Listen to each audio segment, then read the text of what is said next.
जय जगन्नाथ पिलामाने welcome to my YouTube channel. आज आम यही भिडियो तृतीय श्रेणी भाषा महक बहिर बुद्धिर खेल विषयटी को पढ़ा। एटा गोटे गप, ये गप को नाटक माध्यम से प्रथम दृश्य तापर द्वितीय दृश्य तृतीय दृश्य एमती लिखा जाइए। तो प्रथम दृश्य कौन है ना जंगलर दृश्य। ये प्रथम दृश्य किसी जंगलर दृश्य दिगला। तो सिंह समस्त पशु को गोड़ाउथिबो। से प्रथम दृश्य फास्ट कौन ना सिंह कौन कला समस्त पशु को गोड़ाउथिबो। पशु माने एणे तेणे दौड़िथिबे। माने कौन सिंह जते बेले गोड़ाइब डरिकी से माने काले आमको खाइदे बोली कौन एड़े तेड़े दौड़े। तो सिंह से समय कौच यही जंगल रे सब पशु मान को मु मारिकी खाइबे हा हा हा करके सिंह हसुची। अरे गोटे हरिण आसुची तो यह को आगे खाइबी। ये सिंह हरिण को देखी कहला अरे हरिणटी आड़े आसुची तो मुझे आगे खाइबी। तापर हरिणटी कौन कौच देख ना महाराज मते खातु नहीं मो प्रति दया करंतु। हरिण कौच मते खातु नहीं मो प्रति दया करंतु। मोर छोट छोट पिला माने अछंती से माने मो बिना रही पारिबे नहीं बोली हरिण कहिला। तापर पुणी सिंह कौन कौच देख मु जदि तोते दया देखाई छाड़देवी ताहले मु कौन खाइबी। तापर हरिण कहूँ सॉरी सिंह कहूँ मु जो तोते दया देखी छाड़देवी ताहले मु कौनटा खाइबी एमती सिंह कहूँ। तापर द्वितीय दृश्य कौन देख सबु पशु और सेमानंक दलपति हाथी रही दृश्य। सेकेंड सीन रे बा प्रथम द्वितीय दृश्य रे तांको दलपति होती हाथी। एमाने समस्ते एकाठी मिसिकिनी किछि आलोचना करुछंती कहा विषय ना सिंह विषय। तो कौन से माने आलोचना करती हरिण कहूँ भाई माने से दिन मु बहुत कष्ट सिंह कबल जीवन बंचाइली से कथा मन पड़ला बेलू देह मोर थरी उठुची। तापर हरिण कौन कहूँ ना मु बहुत कष्ट सिंह ठू जीवन बंचाई आसिली से कथा मन पड़ला बेलू मो देह थरी उठुची। तापर भालू एबे कौन करिबा दलपति सिंह कबल किपर रक्षा पाइबा। तो दलपति किए हाथी तो हाथी की भालू कहते आम कौन करिया दलपति सिंह ठार कि रक्षा पाइबा।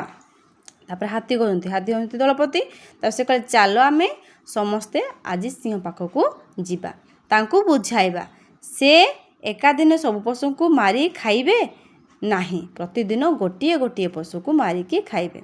तापर ये कहते हाथी कहते दलपति आमे चलो सिंह पाखक जीवा तांको कहबा कि तमे समस्त को एका दिन न मारिकी खाई प्रतिदिन गोटे गोटे के मारिकी खाओ एमती कहबा। तापरे बिलुआ कहती हाँ दलपति एटा भल हेबो तेबे आमे कौन सिंह राजा पाखक जीवा ए कथा बिलुआ कहते। हाथी कहते हाँ निश्चय जीवा समस्ते मो पछे पछे आस। तापर हाथीर पछे पछे समस्ते ए दृश्य रे गले। तापर देख तृतीय दृश्य कौन है सिंह गुंफा पाखरे बसिछि सबु पशु माने आसीछंती एका स्वर रे महाराज जय जयकार करी सिंह पाखरे पहुँचती। सब पशु माने कौन कले तृतीय दृश्य सिंह गुंफा पाखरे पहुँचिले सिंहटी गुंफा पाखरे अच्छी। तापर समस्ते महाराज की जय सिंह महाराज की जय कही कही तांका पाखरे पहुँचिले हैला। तुम माने आज मो पाखक कौन पाई आसीछ। तापर से सिंह राजा कहते तुम मो पाखक आज कौन पाई आसीछ हैला। हाथी कहते तापर हाथी कहले नमस्ते महाराज आपण आम जंगलर राजा आमे आम दुख जणाइबाकू आसीचु आम दुख शुणन्तु महाराज। हाथी कहते आपण जेहेतु आम जंगलर राजा तेणु आम दुख जणाइबाकू आसीचु आम दुख शुणन्तु महाराज। तापर सिंह कहते कुह कि दुख जणाइबाकू आसीछ समस्ते आज आसीछ। सिंह कहते कुह तेबे तुम जदि दुख जणाइबा आसीछ कि दुख जणाइबाकू आसीछ समस्ते। हरिण तापर कहते महाराज आपण जेतेबेले पशु शिकार करूछंती सेतेबेले जंगलर पशु माने प्राण विकल दौड़ुछंती अनेक पशु खंडिया खाबरा होई मरुछंती। गोटे दिन रे आपण जेतिकी पशु को मारुछंती प्रतिदिन सेतिकी खाई पारु नाहांती तेणु निष्पत्ति नेइछु जे प्रतिदिन आपण खाद्य जोगाड़ करिवु। एमाने हरिण कहले आपण तले शिकार कर आमको तोड़ुछंती बा आमको गोड़ाउछंती से समय बहुत खंडिया खाबरा होती एवं मरुछंती तो आपण यदि खाई पारु नाहांती अधिक ପଶୁ ନଷ୍ଟ ହେଇକିନି ମରିକିନି ନଷ୍ଟ ହେଉଛି। ତ ଆପଣଙ୍କ ଖାଦ୍ୟ ଯୋଗାଡ଼ ହେଇପାରୁନି। ତ ପ୍ରତିଦିନ ଆପଣଙ୍କ ପାଇଁ ଖାଦ୍ୟ ଯୋଗାଡ଼ ଆମେ କରିବୁ। ପ୍ରତିଦିନ ଗୋଟିଏ ଲେଖାଏଁ ପଶୁ ଆପଣଙ୍କ ପାଖକୁ ଆସିବୁ, ଆପଣ ଆମକୁ ଖାଇ ଭୋକ ମେଣ୍ଟାଇବେ। ତାପରେ ଜିରାଫ, ହଁ ମହାରାଜ, ଆପଣଙ୍କୁ ଆଉ ପରିଶ୍ରମ କରିବାକୁ ପଡ଼ିବ ନାହିଁ, ଆମ ଉପରେ ଦୟା କରନ୍ତୁ, ଏମିତି କହିଲା ଜିରାଫ। ତାପରେ ସିଂହ, ହଉ ଠିକ୍ ଅଛି, ଆଜିଠାରୁ ମୁଁ ତୁମ ପ୍ରସ୍ତାବରେ ରାଜି ହେଲି। ତାପରେ କ'ଣ କହିଲେ? ସିଂହ ରାଜା କହିଲେ, ହଉ ଠିକ୍ ଅଛି, ତୁମମାନଙ୍କ ପ୍ରସ୍ତାବରେ ମୁଁ ରାଜି ହେଲି, ଏବେ ତୁମେ ସବୁ ନିଜ ଘରକୁ ଯାଅ, ମୁଁ ଏବେ ଶୋଇବି। ତାପରେ ଦେଖ ଚତୁର୍ଥ ଦୃଶ୍ୟରେ କ'ଣ ହେଲା? ସିଂହ ପାଖକୁ ଯିବା ପାଇଁ ଠେକୁଆର ପାଳି ପଡ଼ିଛି। ଏମାନେ ସବୁ କହିକିନି ଏମିତି କଲେ। ଏମାନେ ସବୁ ପ୍ଲାନିଂ କରିକିନି ଆସିଥିଲେ ସିଂହକୁ ବକା ବନେଇ କେମିତି ତାକୁ ମାରିବା ପାଇଁ। ତ ଏମାନେ ଏମିତି କହିକି ଗଲେ। ବକା ସିଂହଟି ତାଙ୍କ କଥାରେ ବି ରାଜି ହେଇଗଲା। ସେ ଭାବିଲା ସମସ୍ତେ ମୋତେ ପାଳି କରିକି ଆସି ମୋତେ ମୋର ଶିକାର ବନିବେ, ମୁଁ ସମସ୍ତଙ୍କୁ ଖାଇବି। ତ ସିଂହ ପାଖକୁ ଯିବା ପାଇଁ ଠେକୁଆର ଫାଷ୍ଟ ପାଳି ପଡ଼ିଲା। ଠେକୁଆଟି ପଥର ଉପରେ ବସି ଭାବୁଥିବ। ଯେତେବେଳେ ସେ ଗୋଟେ ମରଣ ପାଖକୁ ଯିବ, ଯେହେତୁ ତାକୁ ସିଂହ ଖାଇବ, ସେ ଟିକେ ଭାବିବ କି ନାହିଁ, ଚିନ୍ତା କରିବ କି ନାହିଁ, ତାକୁ ଦୁଃଖ ଲାଗିବ, ତାକୁ ଡର ଲାଗିବ, ଭୟ ଲାଗିବ। ସେମିତି କରି ଠେକୁଆଟି ବସିଛି। ଠେକୁଆ ଉପାୟ ମିଳିଗଲା। ବସିକି କିଛି ଭାବିଲା। କିଛି ସମୟ ପରେ ଠେକୁଆକୁ କିଛି ଉପାୟ ମିଳିଗଲା। ଠେକୁଆ ସିଂହ ପାଖକୁ ଧୀରେ ଧୀରେ ଯାଉଥିବ। ତାପରେ ସେ ଉପାୟ ଯେତେବେଳେ ମିଳିଗଲା, ତାପରେ ସେ କ'ଣ କଲା? ସିଂହ ପାଖକୁ ଗଲା। ସିଂହ, ଆରେ ଦୁଷ୍ଟ, ଭୋକରେ ମୋ ପେଟ ଜଳିଲାନି, ତୁ ଏତେ ଡେରିରେ ଆସିଛୁ? ତୁ ତ ଯେତେ ଛୋଟ ହୋଇଛୁ, ତୋତେ ଖାଇଲେ ମୋ ପେଟ ପୁରିବ ନାହିଁ। ୟାକୁ ଦେଖି ଯେଉଁ ସିଂହ ମହାରାଜ କହୁଛନ୍ତି, ତୁ ଏତେ ଛୋଟ ହେଇଛୁ, ଏତେ ଲେଟ୍ରେ ଆସିଲୁ କ'ଣ ପାଇଁ? ତୁ ଏତେ ଛୋଟ କେମିତି ହେଲୁ? ମୁଁ ତ ଖାଇଲେ ବି ପେଟ ପୁରିବନି। ଠେକୁଆ କହୁଛି, କ୍ଷମା କରନ୍ତୁ ମହାରାଜ, ମୋର ବନ୍ଧୁମାନେ ମୋତେ ଛୋଟିଆ ଭାବି ମୋ ସହ 4ଟି ଛୋଟ ଠେକୁଆ ପଠାଇଥିଲେ। ମୋ ଭଳିଆ 4ଟା ଠେକୁଆ ପଠାଇଥିଲେ, ଯେମିତି ଆପଣଙ୍କ ପେଟ ପୁରିବ। ତାପରେ ସିଂହ କହୁଛି, ଏକଥା ଶୁଣି ସିଂହ କହିଲେ, ଆଉ ସବୁ ଠେକୁଆ ଗଲେ କୁଆଡ଼େ? ଏକଥା ଶୁଣି ସିଂହ କହିଲେ, ତାହେଲେ ଆଉ ସବୁ ଠେକୁଆ ଗଲେ କୁଆଡ଼େ?